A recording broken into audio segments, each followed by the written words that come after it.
钟声响，有人爬桌上打呼响，黑板刚写完，白板粉笔乱飘香。数学小抄送便当，说是早餐送的幸运糖，老师不要生气，你生气真的好好笑。上课最早睡着的是谁？作文题目交上来，却只写我好累。老师，那是我们作文打游戏太累。你们胡闹，你们调皮，却又可爱惹我生气。恐龙家长冲来说，孩子怎么会这样？我心里想，那不是我该问你的话吗？青春就是闹翻天的校园秀。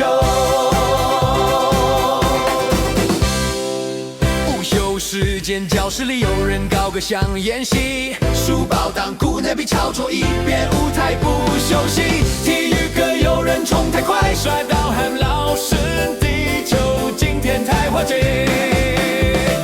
福利社门口一排排，真的鸡排比考卷还快，加大杯，快！美术作业画火柴人，还说世纪前锋很迷人。历史题目乱发挥，孔子变 YouTuber 上热门。老师别当真，你们夸张，你们疯狂，却又单纯笑得善良。恐龙家长又说老师要体谅，我只好回是，我最善良。青春就是连老师都被完爆的狂想。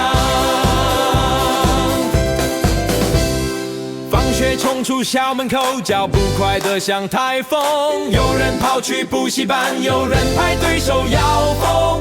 家长群读半夜想，老师，我儿子忘了带纸笔怎么办？我心里默默想起，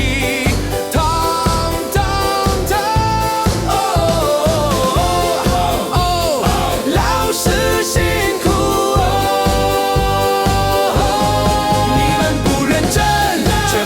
创意，全班笑声是我的回忆。恐龙家长大喊我的孩子天才，我笑着回，对，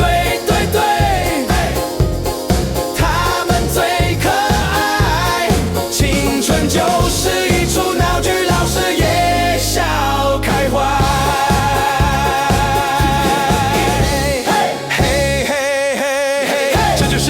校园的爱。